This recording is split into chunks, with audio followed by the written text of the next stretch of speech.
Corona संकट के बीच बहुत बड़ी संख्या में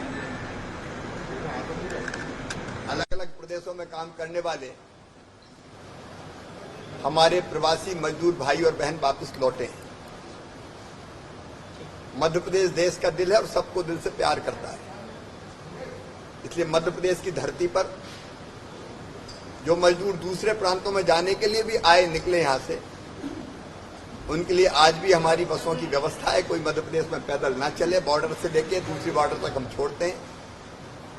उनके चाय भोजन नाश्ता सबका इंतजाम करते हैं ताकि किसी को इस संकट के समय दिक्कत ना हो।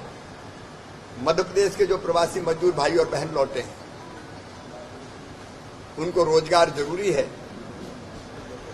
और इसलिए हमने श्रम सिद्धि नाम की योजना बनाई है, जिसके अंतर्गत जो अकुशल मजदूर हैं उनके जॉब कार्ड बना रहे हैं और उनको काम देने का प्रयास कर रहे हैं। कल की तारीख तक 23,50,000 से ज्यादा मजदूर अलग अलग ग्राम पंचायतों में काम कर रहे थे। उनको निःशुल्क राशन भी प्रदान किया जा रहा है और संबल योजना में भी उन सबको जोड़ा जा रहा है ताकि एक सुरक्षा कवच उनको मिल सके। जिंदगी की जो न्यूनतम आवश्यकता है वो पूरी हो सके, लेकिन उसके साथ साथ हमने रोजगार सेतु नाम की एक योजना बनाई है, जिसके अंतर्गत जो कुशल मजदूर हैं, स्किल्ड लेबर हैं, उनकी सूची हम बना रहे हैं हर पंचायत में। आज से काम प्रारंभ हो रहा है और वो सूची बनने के पश्चात सर हम एक प्लेटफॉर्म बनाएंगे रोजगार सेतु को, जिसमें जिस तरह का काम वो मजदूर भाई बहन जानते हैं, उस काम की जिस फैक्ट्री में जरूरत है या कहीं इंफ्रास्ट्रक्चर के काम हो रहे हैं, पुल पुलिया सड़क बांध के, उसमें उनकी जरूरत है तो उनको उसमें लगाने का काम दिलाने का प्रयास किया जाएगा। एक प्लेटफॉर्म होगा जो एक तरफ इंडस्ट्री के काम की जरूरतें पूरा करेगा और दूसरी तरफ जरूरतमंद कुशल मजदूर भाई बहनों को रोजगार दिलाएगा, ताकि संकट के समय हम उनको रोजगार दे सकें। हमने ये फैसला भी किया है कि अब कोई मजदूर अगर बाहर के प्रदेशों में काम करने जाएगा तो हम कलेक्टर्स को निर्देश दे रहे हैं, उनकी पूरी सूची हमारे पास रहेगी, कौन किस प्रांत में कहाँ कहाँ। अब आज तो कोई सवाल ही नहीं है, मैं भविष्य की बात कर रहा हूँ, ताकि हम वहां भी उनकी देखभाल ठीक ढंग से कर पाए। प्रदेश की जनता से मुलाकात करने जाने वाले हैं मजदूरों से। ऐसा है कि 31 तारीख तक लॉकडाउन है और मैं मर्यादाओं में बंधा हुआ हूँ। अब कैसे रुका हूँ मैं ही जानता हूँ, कितनी मुश्किल से अपने आप को मैंने रोका है, क्योंकि हमको 2 गज की दूरी और कार्यक्रमों में नहीं जाना और बाकी सब चीज का पालन करना मैं करूंगा, तब मैं दूसरों को कह सकूंगा। 31 तारीख को लॉकडाउन के बाद अगर देश से लॉकडाउन समाप्त होता है तो मैं फिर सारी सावधानियां जिनका पालन करना चाहिए उनका पालन करते हुए विशेषकर जनता मजदूर भाई बहनों में मैं जाना प्रारंभ करूंगा।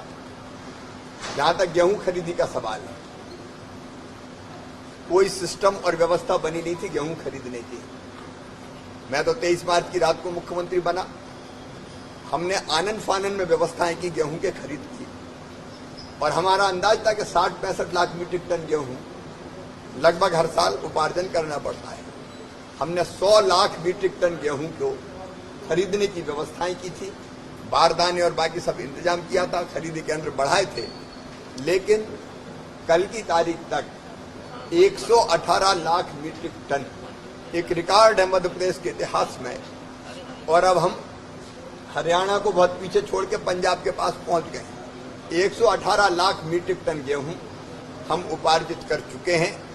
बारदाने जहां से भी जुट रहे हैं हम लगातार जुटाने का प्रयास कर रहे हैं और हमारी पूरी कोशिश है कि हम अपने किसान भाइयों के पूरे गेहूं को खरीद पाएं। दिन और रात उस काम में लगे हैं।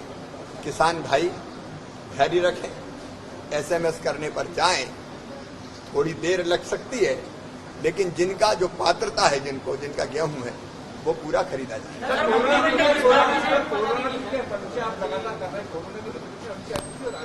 लॉकडाउन खुल रहा है सर, और ऐसे में बाजार खुल रहे हैं और कोरोना की संख्या बढ़ती है। देखिए, आर्थिक गतिविधियां चालू करनी पड़ेगी, क्योंकि दुनिया अब ऐसे चल नहीं सकती। एक तरफ कोरोना का भयानक संकट है, लेकिन मध्य प्रदेश में काबू में है, नियंत्रण में है। आपने देखा मध्य प्रदेश में रिकवरी की दर, ठीक होने की रेट 53% हो चुकी है। मतलब जो मजदूर आए उनमें से 53, जो पेशेंट आए उनमें से 53% ठीक होकर जा चुके हैं। कुछ पॉजिटिव आएंगे, क्योंकि कई जगह हमारे प्रवासी मजदूर भाई बहन आए हैं, मैं उनको दोष नहीं देता, लेकिन उसके कारण भी संक्रमितों की संख्या बढ़ी है। और कहीं कहीं जैसे कल सांवेर में एक पारिवारिक कार्यक्रम में इंदौर से कोई पहुंचे, उनके कारण 20 इकट्ठे निकल गए। अब इस तरह कितनी भी सावधानी रखें, कोई ना कोई घटना ऐसी होती है, तो पर्याप्त व्यवस्था और सावधानी हम रखेंगे। स्थिति पूरी तरह से नियंत्रण में है। कोरोना का भी मुकाबला करेंगे, क्योंकि इसके साथ ही जीना होगा। अभी कोई और तरीका नहीं है। तो इसको नियंत्रित करते हुए हम आर्थिक गतिविधियां भी चालू करेंगे, और मुझे लगता है कि सब ठीक रहेगा।